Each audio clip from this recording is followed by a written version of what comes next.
Mist clings to the shallow lagoon like a shroud. The year is 828, and under flickering torchlight, a band of Venetian merchants, faces etched with cunning and desperation, smuggle the bones of Saint Mark through shadowed alleys in Alexandria.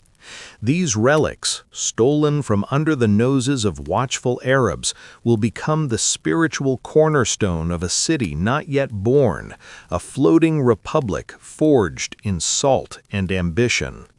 As the Doge's galley slices back through choppy Adriatic waves, heavy with sanctified cargo, the true treasure glints in iron-bound chests below decks, spices from the east, weighing down the hulls with the scent of cinnamon and cloves, each pouch a promise of fortunes that will eclipse kings. Venice awakens not from soil or stone, but from this audacious theft, bones and bullion seeding a merchant empire where gold flows freer than water. By the 11th century, the Rialto's wooden bridges groan under the weight of commerce, their pilings driven deep into the mud by laborers whose sweat mingles with the lagoon's brine. Galleys return bloated from Byzantine ports, unloading silks that shimmer like liquid moonlight, and peppercorns traded ounce for ounce with silver ducats, each coin stamped with the Doge's stern profile, a talisman against counterfeiters. The arsenal, that vast shipyard pulsing like a mechanical heart, hammers out 3,300 vessels by 1,300, crewed by 36,000 sailors, whose wages swell family coffers in canal-side palazzos. No king or pope dictates here. The Great Council, 2,000 strong from noble bloodlines, elects the Doge in secret rituals, their ledgers balanced by state accountants who tally taxes on every cargo bale with the precision of surgeons. Venice's treasury vaults, carved beneath the Palazzo Ducale, bulge with 200,000 gold ducats annually, funding not just fleets, but frescoes in San Marco, where mosaic saints gaze down on piles of coin that could ransom empires. The Fourth Crusade in 1204 marks the zenith of this alchemy. Venetian Doge Enrico Dandolo, blind but unerring, redirects Frankish knights from the Holy Land to Constantinople, sacking the greatest city in Christendom for a king's ransom in relics, bullion, and trade privileges. Chests overflow with Byzantine hyperpyra melted into ducats, inflating Venice's coffers to mythic proportions. The horse from St. Mark's now trots in triumph atop looted bronze. Merchant princes like the Contarini and Morosini families amass private fortunes rivaling nations, their villas on the Grand Canal echoing with feasts where gold plate clinks amid talk of monopolies. The Muda system, convoyed fleets departing twice yearly, ensures safe passage, each ship insured by the state's own funds, a proto-banking genius that turns risk into revenue. By 1400, Venice controls Crete, Cyprus, and swaths of the Dalmatian coast, her customs duties alone yielding 1.2 million ducats a year, enough to gild the city's every spire and vault. Yet even in this golden haze, the weight of coins presses heavy. Ledgers in torch-lit chambers reveal the first fissures, rising wages for rowers strain budgets, while noble families hoard bullion in private strongrooms, siphoning liquidity from public treasuries. The Banco Giro, Venice's innovative public bank, issues notes backed by state gold, but whispers circulate of overextended loans for funding endless wars. Human stories pierce the opulence. A humble caulker like Antonio from the arsenal rises to captaincy through shrewd investments, only to see his savings erode in a bad harvest. A spice trader's widow clutches ducats in a crumbling palazzo, her inheritance dwindling as rents outpace repairs. The air thickens with the clink of Avicii beads, calculating margins on silk routes that stretch to Cathay, but the lagoon's tides lap higher, whispering of impermanence. The year is 1453, and in the shadowed halls of the Palazzo Ducale, Doge Francesco Foscari hunches over a ledger flickering under torchlight, his quill scratching frantic tallies as news arrives like a dagger. Constantinople has fallen. Ottoman cannons forged in the Sultan's vast armories have breached the city's ancient walls, severing Venice's eastern lifeline. The Black Sea routes, choked with spices, silks, and slaves, now guarded by Turkish galleys demanding tribute in ducats or blood. The treasury vaults, once echoing with the pour of molten gold, now resound with the hollow clank of emptied chests. Customs revenues plummet from 1.2 million to under 800,000 ducats annually as Mehmed II's fleets shadow every Venetian convoy, exacting tolls that bleed the merchant princes dry. Echoing footsteps pace empty markets on the Rialto, where spice sacks rot unsold, their aromas turning sour in the damp air, while moneylenders in hooded cloaks hike interest rates to 20% and trapping traders in webs of debt. Across the Atlantic, unseen winds gather force.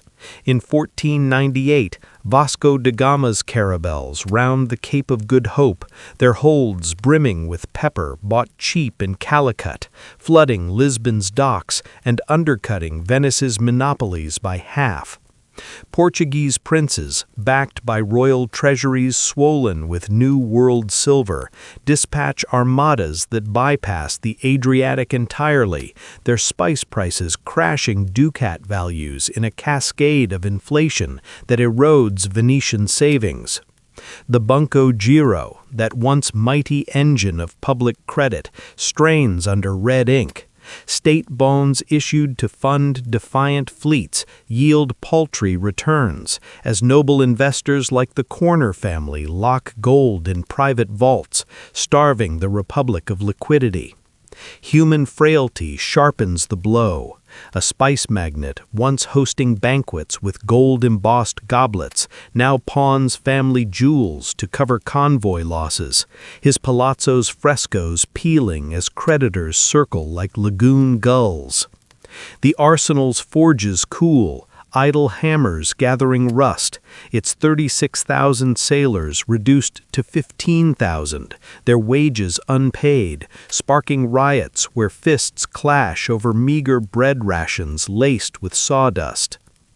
War's insatiable maw widens the fissures.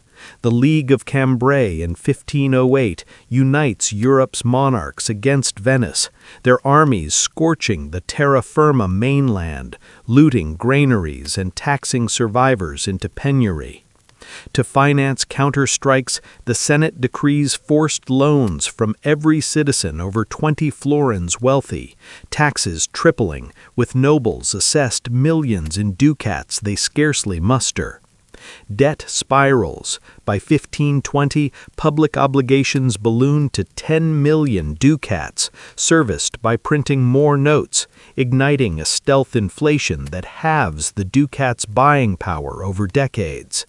Crumbling stone vaults beneath San Marco hold promissory scraps instead of bullion, their iron doors wrested from disuse, while the Grand Canal's palazzos fall silent, shutters barred against tax collectors. A shipwright's widow, inheriting her husband's arsenal pension, watches it dissolve in rising grain prices, her children foraging clams from the lagoon's muddy shallows. Beneath the gilded decay, choices compound the ruin. Doges like Leonardo Loredan borrow from Genoese bankers at ruinous rates to cling to Cyprus, only for the island's fall in 1571 to yield naught but Pyrrhic Lepanto victories, costing 2 million ducats in sunk galleys and unpaid mercenaries. The Muda convoys dwindled to shadows of their former glory, insured hulls now prey to Barbary corsairs, premiums devouring profits. Torchlit councils debate devaluing the ducat, but pride forbids it. Instead, they hoard, lending to Habsburg emperors, whose endless wars default, wiping noble portfolios clean.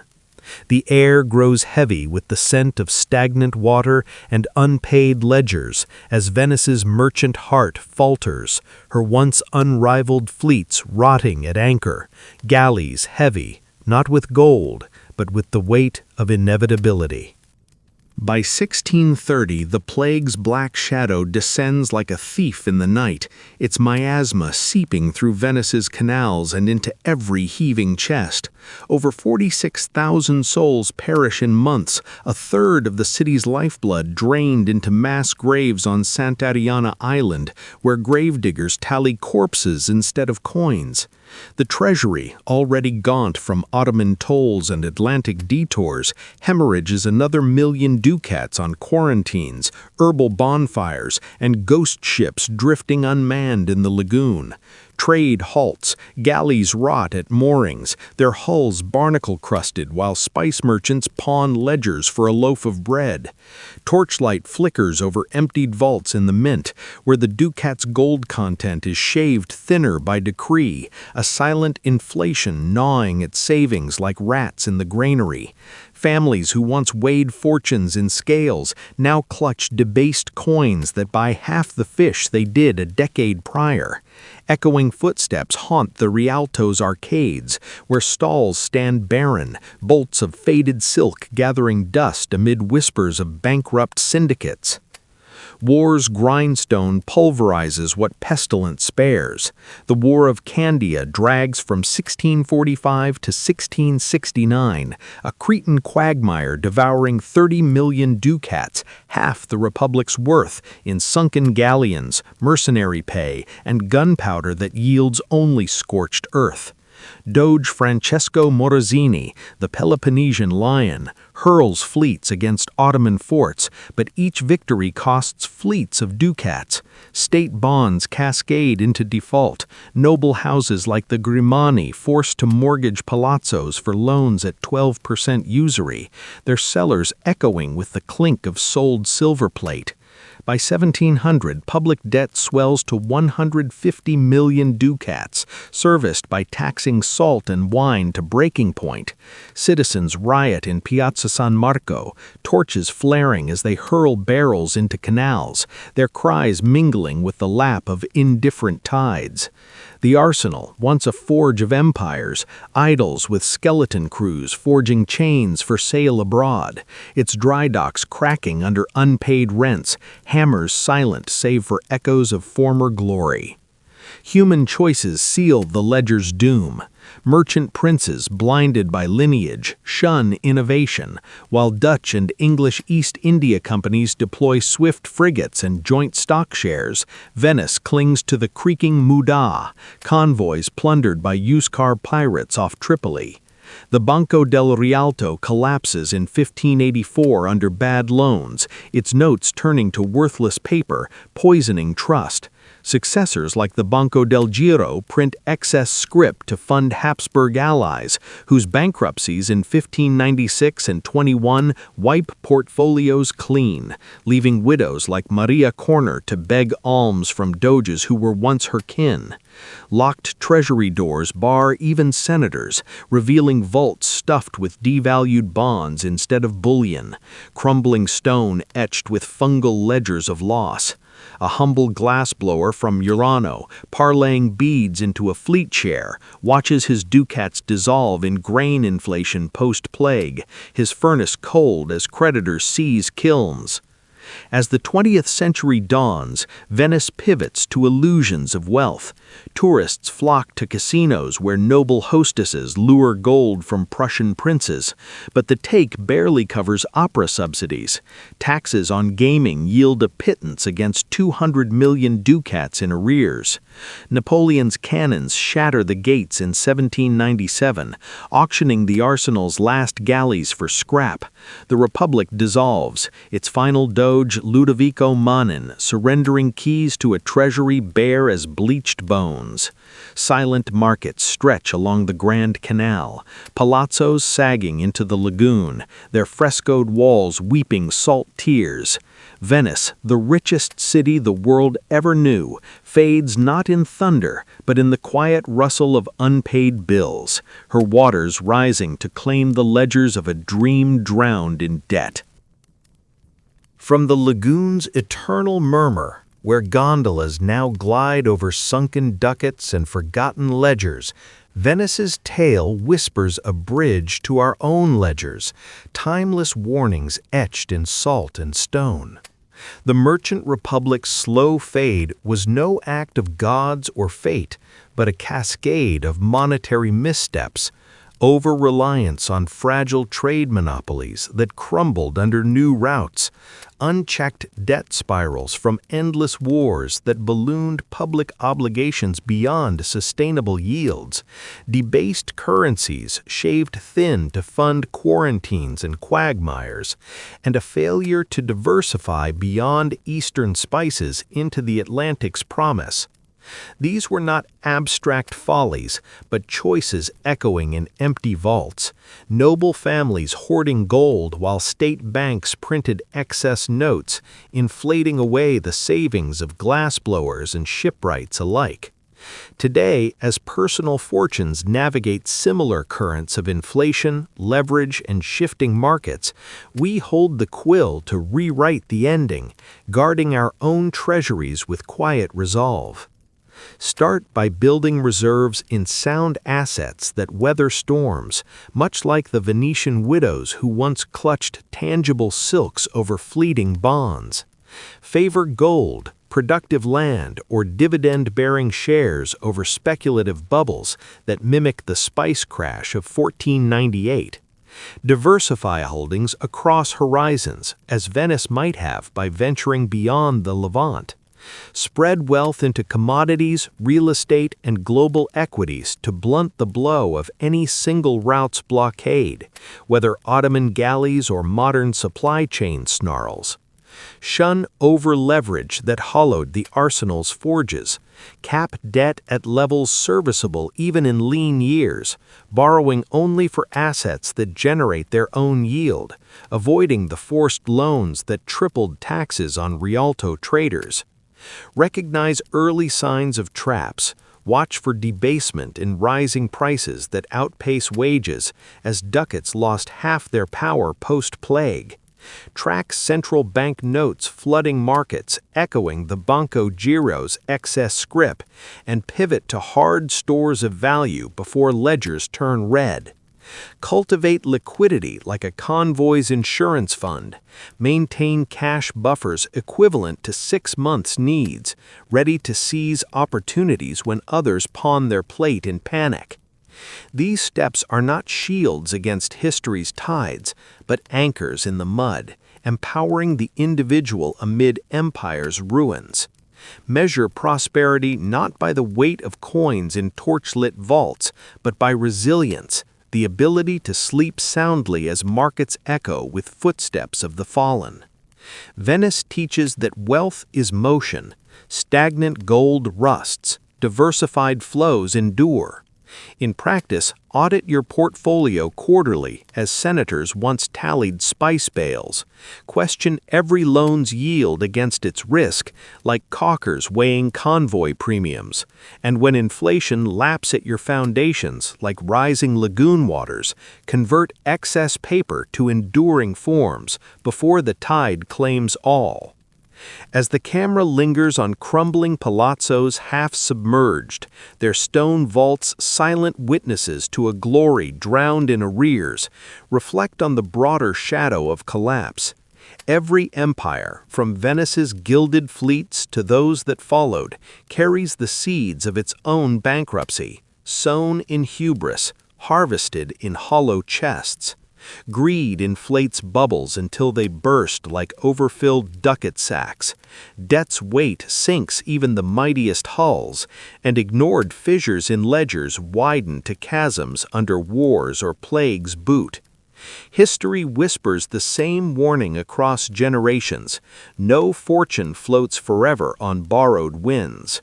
Guard your personal vault not with pride, but prudence, for the lagoon claims all who ignore its pull. Yet in this contemplation lies quiet power, the chance to break the cycle, building not just wealth, but wisdom that outlasts stone. Thank you for walking these shadowed canals with Bankrupt history. Subscribe for the echoes yet to fade.